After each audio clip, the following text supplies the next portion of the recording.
신앙 고백 드리겠습니다.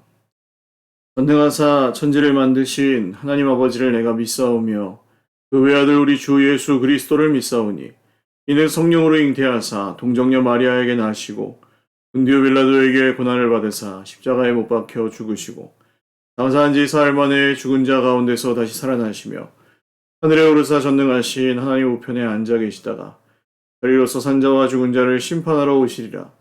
성령을 믿사오며 거룩한 공회와 성도가 서로 교통하는 것과 죄를 사하여 주시는 것과 몸이 다시 사는 것과 영원히 사는 것을 믿사옵나이다. 아멘. 찬송가 80장 찬송 드리겠습니다. 찬송가 80장입니다. 찬송가 80장입니다.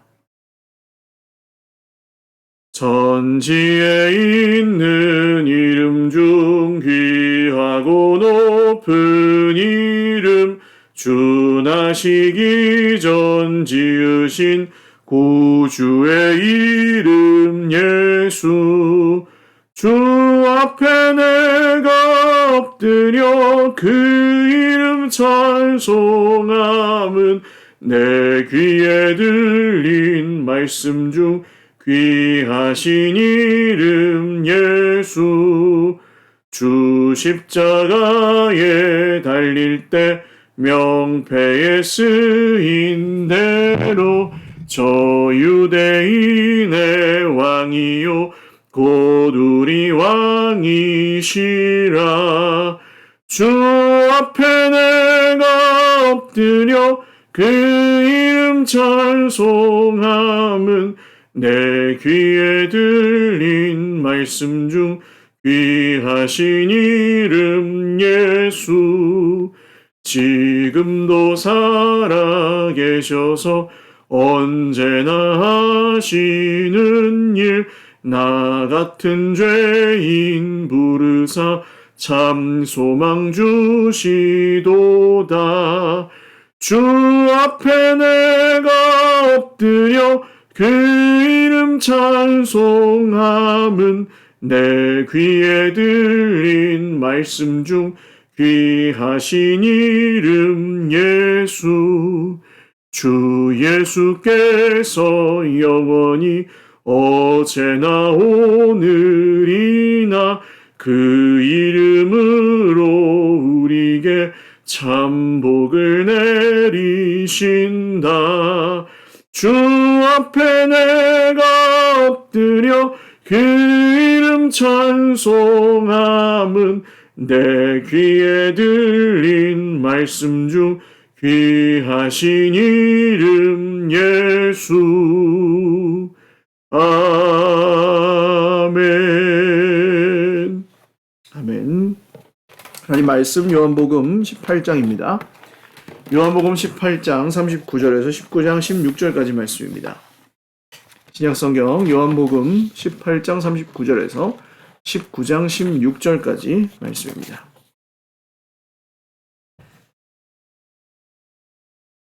한 목소리로 읽겠습니다. 18장 39절에서 19장 16절 6월절이면 내가 너희에게 한 사람을 놓아주는 전례가 있으니 그러면 너희는 내가 유대인의 왕을 너희에게 놓아주기를 원하느냐 하니 그들이 또 소리질러 이르되 이 사람이 아니라 바라바라 하니 바라바는 강도였더라. 이에 빌라도가 예수를 데려다가 채찍질하더라. 군인들이 가시나무로 관을 엮어 그의 머리에 씌우고 자색 옷을 입히고 앞에 가서 이르되 유대인의 왕이여 평안할지어다 하며 손으로 때리더라. 빌라도가 다시 밖에 나가 말하되 보라 이 사람을 데리고 너희에게 나오나니 이는 내가 그에게서 아무 죄도 찾지 못한 것을 너희로 알게 하려 함이로라 하더라. 이에 예수께서 가시관을 쓰고 자색 옷을 입고 나오시니 빌라도가 그들에게 말하되 보라 이 사람이로다 하매 대제사장들과 아리 사람들이 예수를 보고 소리질러 이르되 십자가에 못 박으소서 십자가에 못 박으소서 하는지라. 빌라도가 이르되 너희가 친히 데려다가 십자가에 못 박으라. 나는 그에게서 죄를 찾지 못하였노라. 유대인들이 대답하되 우리에게 법이 있으니 그 법대로 하면 그가 당연히 죽을 것은 그가 자기를 하나님의 아들이라 함이니이다. 빌라도가 이 말을 듣고 더욱 두려워하여 다시 관정에 들어가서 예수께 말하되 너는 어디로부터냐 하되 예수께서 대답하여 주지 아니하시는지라. 빌라도가 이르되 내게 말하지 아니하느냐. 내가 너를 놓을 고난도 있고 십자가에 못 박을 고난도 있는 줄 알지 못하느냐. 예수께서 대답하시되 위에서 주지 아니하셨더라면 나를 해할 권한이 없었으리니 그러므로 나를 내게 넘겨준 자의 죄는 더 크다 하시니라. 이러함으로 빌라도가 예수를 놓으려고 힘썼으나 유대인들이 소리질러 이르되 이 사람을 놓으면 가이사의 충신이 아니니이다. 무릇 자기를 왕이라 하는 자는 가이사를 반역하는 것이니이다. 빌라도가 이 말을 듣고 예수를 끌고 나가서 돌을 깐 뜰 히브리 말로 가바다에 있는 재판석에 앉아 있더라. 이날은 6월절의 준비일이요 때는 제6시라. 빌라도가 유대인들에게 이르되 보라 너희 왕이로다. 그들이 소리 지르되 없이 하소서 없이 하소서. 그를 십자가에 못 박게 하소서. 빌라도가 이르되 내가 너희 왕을 십자가에 못 박으랴. 대제사장들이 대답하되 가이사 외에는 우리에게 왕이 없나이다 하니 이에 예수를 십자가에 못 박도록 그들에게 넘겨주니라. 아멘. 기도드리겠습니다. 살아계신 하나님 아버지 감사합니다. 오늘 하루도 주님의 손에 맡겨드리며 주님의 일하심을 기다립니다. 주님 오늘 이 새벽에도 주님 앞에 예배하고 찬양하고 기도하는 주의 백성들에게 주님의 음성 들려주시고 그 말씀을 붙들고 다시 이 세상을 힘을 내어 살아갈 경건함과 거룩함과 소망을 저희 모두에게 허락하여 주시옵소서. 고난주간 아침 저녁으로 말씀 묵상하며 주님 앞에 예배하고 기도하는 우리 형제자매들의 삶을 붙잡아 주시고 하나님을 의지하여 오늘도 성령으로 충만한 복된 하루를 살게 하여 주시옵소서. 모든 문제와 어려움으로부터 우리 형제자매들을 지켜주시고 온전히 주님의 축복과 은혜로 오늘을 살게 하여 주시옵소서. 감사없고 예수님의 이름으로 기도 올리옵나이다. 아멘. 할렐루야. 오늘도 하나님의 은혜와 평강으로 풍성한 하루 누리시기를 바랍니다. 요한복음 이제 18장에서 19장으로 넘어가고 있는데요. 바라바를 놓아달라고 유대인들이 6월절에는 총독이 한 죄수를 놓아준 전례가 있었는데 예수님을 놓아주려고 빌라도는 하였습니다. 왜냐하면 죄가 없어 보이고 또 다른 성경에 나오듯 빌라도의 부인이 꿈을 꾸기도 했고 또 하나님의 아들이라 일컫는 자기는 믿지는 않지만 꺼림칙했겠죠. 그래서 손을 씻으면서 나는 죄가 없다 하였지만 죄가 없지 않았습니다. 바라바를 놓아달라는 그 함성에 바라바가 석방이 되고 군인들이 예수님을 채찍질하고 가시나무로 관을 엮어서 머리에 씌우고 자색 옷을 입히고 유대인의 왕이여 평안할지어다 하면서 손으로 예수님을 때립니다. 예수님이 이렇게 왕으로 모욕을 당하시는 조롱하는 거죠. 자칭 왕이다 하는 그런 것으로 조롱하고 있는 유대인들도 그랬지만 예수님을 이제 사형에 처하게 하는 로마 군인들도 예수님을 이렇게 조롱하고 모욕하고 있습니다. 빌라도가 유대인들에게 다시 나갔다 들어왔다 하는 이유는 유대인들이 빌라도의 관저 안에 들어오지 않았기 때문이에요. 6월절이라서 자기들 부정할까봐 이방인이라. 그래서 나와서 아무 죄도 찾지 못했다. 그리고 예수님이 가시관을 쓰고 자색 옷을 입고 나오십니다. 보라 이 사람이로다 하니까 거기에 있던 유대인들, 대제사장들과 아랫사람들이 십자가에 못 박으라고 합니다. 그러니까 이방인의 뜰에는 들어가지 않겠다고 하면서 죄가 없는 분을 십자가에 못 박는 건 괜찮다는 거예요. 살인은 괜찮고 이방인에게 받는 것은 부정하다.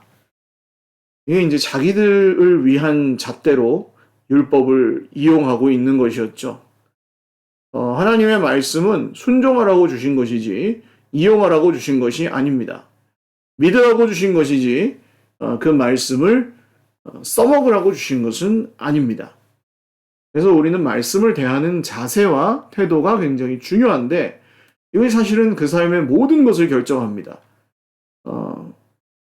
말씀을 어떻게 대하느냐에 따라서 말씀으로부터 무한한 복을 받을 수도 있고 말씀을 어떻게 대하느냐에 따라서 그 말씀을 무기로 휘둘려 사람을 죽일 수도 있고 말씀을 어떻게 대하느냐에 따라서 그것이 오히려 자기에게 저주가 될 수도 있는 것이 하나님의 말씀이에요. 여러분 그렇다고 무턱대고 두려워하지 마십시오. 말씀에 무관심한 것이 제일 안 좋습니다.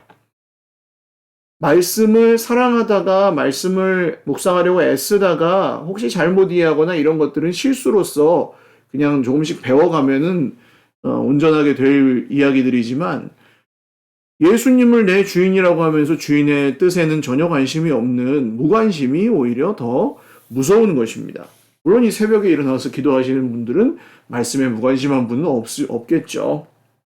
그렇지만 이 말씀을 내게 유리한 것만 받아들이고 내가 좋아하는 말씀만 받아들인다면 그것은 우리에게 또 한 가지 함정이 될 수 있다는 것을 꼭 기억하십시오. 이 유대인들, 예수님을 십자가에 죽인 사람들이 그랬으니까요. 빌라도가 유대인의 왕, 하나님의 아들이라고 일컫는다는 이야기를 듣고 더 무서워하면서 예수님에게 묻습니다. 너는 어디에서 왔느냐? 어디로부터냐? 소속이 어디냐? 그러니까 예수님 대답하지 않으세요. 왜 이 중요한 얘기를 대답하지 않으실까? 이것도 마찬가지입니다. 묻는 의도예요. 빌라도는 그냥 꺼림칙한 게 싫은 것이지 진짜 예수님이 하나님의 아들이라고 생각하지는 않았습니다. 내가 너를 놓아줄 권한도 있고 십자가에 못 박을 권한도 있는 줄 알지 못하냐? 까불지 마라. 대답해라. 이렇게 얘기하는 것은 자기가 예수님을 이길 수 있다고, 자기가 예수님보다 높다고 생각했다는 증거죠. 그래서 예수님이 이렇게 말씀하십니다. 위에서 주지 아니하셨더라면 나를 해할 권한이 없었으리니 나를 내게 넘겨준 자의 죄는 더 크다. 그렇습니다. 빌라도의 죄도 있고 그러나 빌라도에게 예수님을 넘겨준 유대인들의 죄는 더 크다고 말씀하십니다. 빌라도는 예수님을 놓으려고 힘썼다는 얘기가 요한복음에는 나옵니다. 다른 성경에서는 이렇게 구체적으로 자세하게 나오지 않는데 빌라도가 예수님을 놓으려고 애를 썼다. 이 이야기를 요한은 왜 굳이 적어 놓았을까요? 그렇지만 본디오 빌라도가 결국 그렇다고 해서 무죄한 사람은 아니라는 것을 또 보여주고 있습니다. 빌라도는 예수님을 놓으려고 애를 썼지만 그것도 역시 결국에는 자기의 그 책임을 없이 하기 위한 것이었죠. 결국 빌라도도 이 유대인들도 자기 자신을 위해 사는 사람들이었습니다. 하나님께서 인간을 만드셨을 때 하나님은 인간을 하나님이 만드신 세상을 경영하고 관리하는 존재로 만드셨습니다. 자기 자신을 위해 살지 않고 하나님을 사랑하고 옆에 있는 사람을 사랑하면서 살도록 만드셨습니다. 세상을 사랑하고 세상을 이용해서 막 파괴해서 자기 이득을 취하는 게 아니라 세상을 사랑하고 잘 가꾸도록 만드셨습니다. 그런데 인간이 자기 자신을 위해서 살기 시작하면서부터 죄가 세상에 들어오게 되었습니다. 그게 오늘 이 유대인들과 빌라도에게서 나타나는 모습입니다. 예수님은 거절하고 예수님에게는 무관심하고 자기 자신들이 어떻게 의로워질 것인지, 자기 자신들이 어떻게 이길 것인지, 내가 원하는 것을 어떻게 이룰 것인지 여기에만 관심이 쏠려버린 것이죠. 교회를 세울 때도 마찬가지입니다. 교회가 어떤 한 개인, 예를 들면 목사님의 야망을 위해서 교회가 세워진다고 하면 그 교회는 교회가 아니게 될 것입니다. 그래서 우리가 공동체를 말하는 거예요. 교회라는 조직을 잘 세워서 목사님의 말을 잘 듣는 충성된 사람들을 만드는 게 목적이 아니고 목사님이 유명해지려고 교회를 크게 세워야 되고 이런 게 아닙니다. 자기의 왕국을 세울 뿐이죠. 그런 것은. 정말 성경에 관심이 있고 성경의 교회에 관심이 있는 목사라면 그렇게 자기에게 큰 권력과 권한이 가게끔 하지 않습니다. 왜냐하면 그것을 감당할 수 없어요, 인간이. 저는 존경받는 큰 교회 목사님들 그럴 만한 이유가 있다고 생각합니다만 큰 교회가 잘못된 건 아니에요. 큰 교회도 있어야 되는데 더 바람직한 길은 주님이 하셨던 것처럼 자기를 낮추고 또 교회를 분립하고 또 정말 좋은 교회들이 곳곳에 세워져서 공동체들이 세워져서 복음을 전할 수 있도록 하는 것이 더 바람직한 길이라고 생각을 합니다. 우리 교회도 만약에 주님께서 허락하셔서 우리 안에서 공동체에 부흥이 일어나고 새롭게 된다면 그런 길을 걸어가려고 기도하고 있어요. 그냥 무작정 1000명, 10,000명 돼서 폼 나겠죠. 폼은 나겠죠. 그러나 폼 내려고 교회 하는 거 아닙니다. 자기 자신을 위한 목적으로 교회를 세우면 교회가 아니게 되기 때문에. 유대인들이 말합니다. 빌라도가 예수님을 놓으려고 애를 썼지만 유대인들이 이 사람이 왕이라고 그러는데 지금 놓아준다고? 그럼 너는 황제를 배반하는 거야. 빌라도에게 감히 이렇게 따집니다. 빌라도가 이러지도 못하고 저러지도 못하고 재판석에 앉아서 고민을 하고 있는데 한참 고민하다가 유대인들이 없이 하소서, 십자가에 못 박게 하소서 하니까 내가 너희 왕을 십자가에 못 박으랴 하고 묻습니다. 그랬더니 대제사장들이 뭐라고 합니까? 황제 외에는, 가이사 외에는 우리에게 왕이 없나이다. 이 말이 얼마나 무서운 말인지 아셔야 됩니다. 자기들이 원하는 바를 위해서 왕이신 하나님을 버리고 황제가 왕이라고 입술로 선포합니다. 이스라엘의 대제사장들이. 하나님은 왕이 아니시고 황제가 왕입니다. 이렇게 얘기한 거나 다름이 없습니다. 뭘 위해서요? 자기 자신을 위해서. 자기 자신을 위해서 하나님을 버리고 멸시하는 게 성경이 말하는 죄입니다. 이 죄를 해결할 수 있는 방법이 없었습니다. 그래서 예수님이 십자가에 죽으셔야 했습니다. 그리고 예수님이 대신 죽으셨다는 것을 믿는 사람들은 더 이상 자기 자신을 위해서 하나님을 멸시하고 버리면서 살지 아니하고 하나님의 자녀가 되고 하나님의 백성이 되는 구원을 받았습니다. 여러분의 왕은 누구십니까? 오늘 내 왕이 누구십니까? 가이사 외에는 우리에게 왕이 없습니다. 혹시 이렇게 대답하고 계신다면 그 마음을, 그 동기를, 왜 그런지를 좀 살피시면 좋겠어요. 이 새벽에 기도하시는 분들 중에 그런 분은 없으시겠지만 예수님만이 우리의 왕이십니다 하면 오히려 다른 것들을 버려야 되는 것이 성도의 삶입니다. 오늘 이 제사장들은 무섭게도 이 제사장들은 자기가 무슨 말을 하는지 모르고 합니다. 가이사 외에는 우리에게 왕이 없습니다는 하나님은 아무것도 아닙니다. 이런 뜻이거든요. 우리도 혹시 모르게 우리 자신이 하는 말과 행동과 태도들에서 하나님이 드러나시는 게 아니라 우리 자신이나 우리가 섬기는 어떤 권세나 기준이나 성공이나 이익이나 이런 것들이 드러나게 된다면 주님은 슬퍼하실 것입니다. 다시 한번 우리의 모든 삶과 입술을 돌아보고 우리의 유일한 왕이신 예수님을 믿으며 오늘 하루도 힘차게 살아가실 수 있기를 주님의 이름으로 축원을 드립니다. 기도하겠습니다. 하나님 아버지 감사합니다. 주님만이 우리의 왕이십니다. 주님만이 우리의 왕이십니다. 주님만이 우리 모두의 왕이십니다. 왕의 말씀을 따라 살아갑니다. 그 말씀을 묵상하고 붙들고 살아갑니다. 오늘 모든 죄 백성들을 격려하여 주시고 혹시 시험에 들어 있을 때, 혹시 유혹이 있을 때, 함정을 만났을 때, 죄 가운데 빠졌을 때 돌이키게 하시고 주 예수의 이름을 외치게 하여 주시옵소서. 감사하옵고 축복하오며 예수님의 이름으로 기도 올리옵나이다. 아멘. 감사합니다. 기도해 주셔서 목도 많이 나왔고 목요일 금요일 이제 특별 저녁 기도에 계속 되는데 잘 감당하고 있습니다. 기도해 주셔서 감사드리고요. 아침 저녁으로 제 얼굴 보니까 좋으시죠? 오늘도 힘내시고 저녁 때 또 뵙겠습니다. 사랑하고 축복합니다. 감사합니다.